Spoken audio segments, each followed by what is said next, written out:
We begin today's show in Texas, where 19 children and 2 teachers were shot dead in an elementary school in the city of Uvalde on Tuesday.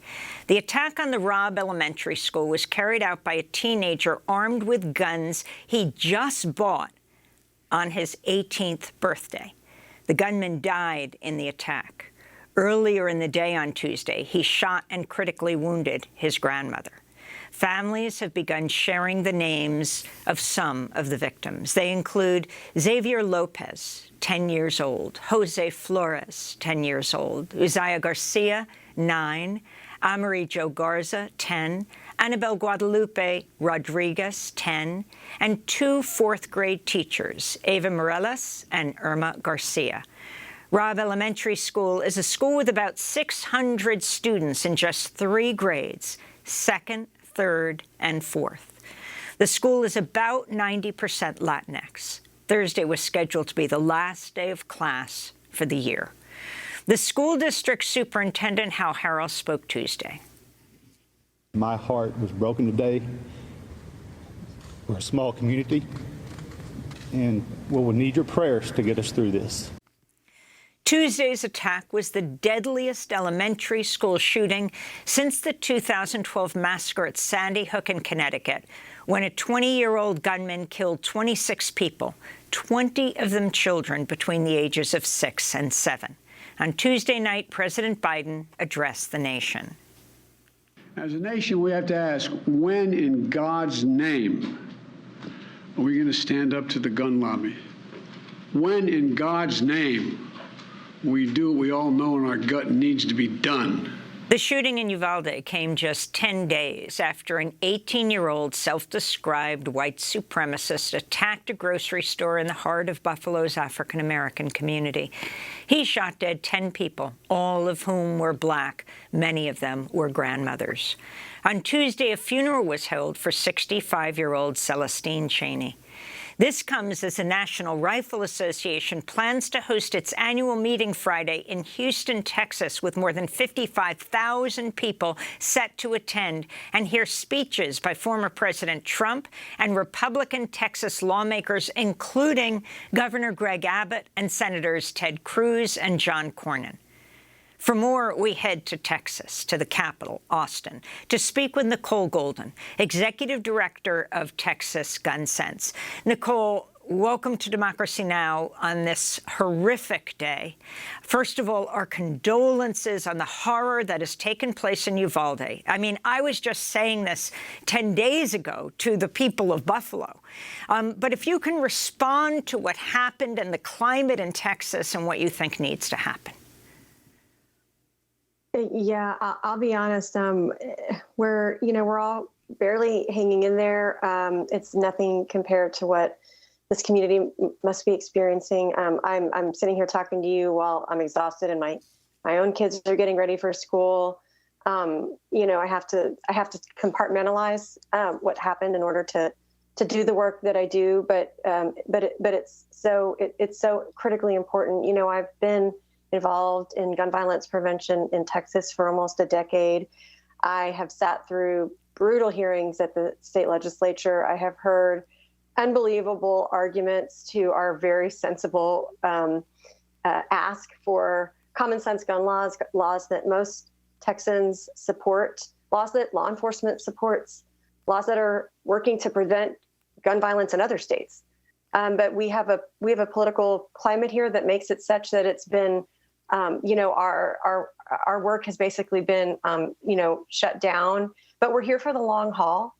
We're not going anywhere. And I'm certain that at some point when the political will is there, we will have built the infrastructure to see real change here. Until then, we'll keep chipping away, working in our communities to pass meaningful change and continuing with building this extremely strong movement that we've created over the past decade.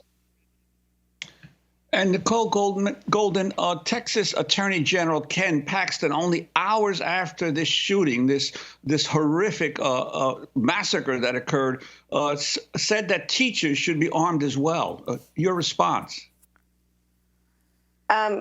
Look, you've probably heard this said before, if more guns made us safer, it would be the safest country in the world. That experiment has obviously failed us and failed our children completely. Guns in schools is not supported by educators. They are not teachers so that they can be armed during the day while they're trying to love and support and educate their students. We do not think that that is the answer, and we will push back if that is brought forward next legislative session. And the alleged gunman here, Salvador Ramos, reportedly bought 2 assault rifles just last week. How easy is it to get a weapon like that in Texas? And are there any age restrictions at all? You know, that very well could have been a legal purchase. That doesn't make it right, of course. It is far too easy to walk into any number of gun retailers. Federally licensed dealers have to run a background check here in Texas, according to federal guidelines. But you can also purchase a gun through an online sale or at a gun show from a collector, for example, with no questions asked. So there are many different ways that somebody can purchase a deadly firearm.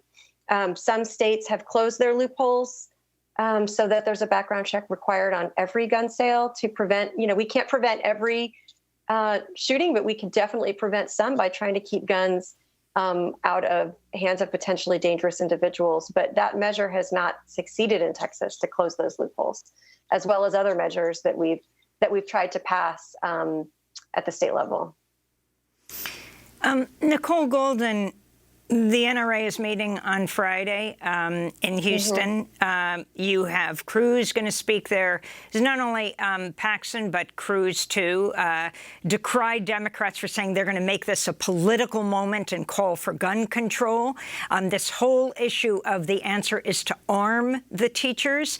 The studies that have come out that show that there are 400 million guns in the United States right now, more than every man, woman, and child in this country. And the difference between the number of shootings, for example, I think there have been 30 shootings in schools in the United States this year alone, over 300 over the past 10 years, comparing it to Mexico and Texas. I mean, it is alone in the world. Yes, we already had so many guns in circulation, and then during the pandemic, that number increased, and so did gun violence. The most recent data show us that here in Texas, we had over 4,000 Texans killed by guns. In 2020, that was an increase from previous years. So we have a clear crisis, and this more guns is the answer, narrative that's been peddled it's truly outrageous. It's, again, not supported by the people teaching our kids. It's largely not supported by law enforcement.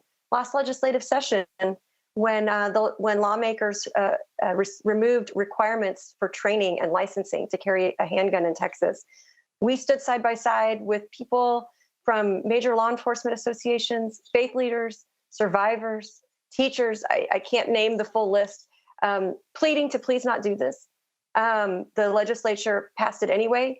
The gun lobby here in Texas seems very proud of itself, and look where we are.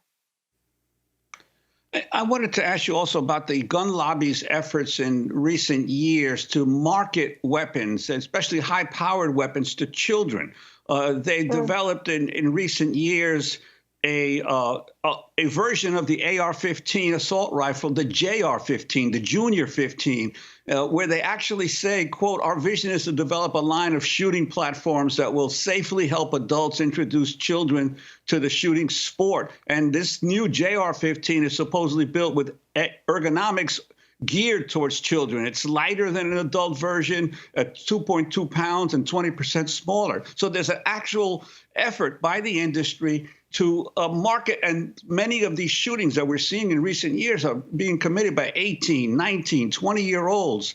And your sense of the responsibility of the arms industry in terms of this new marketing effort of theirs?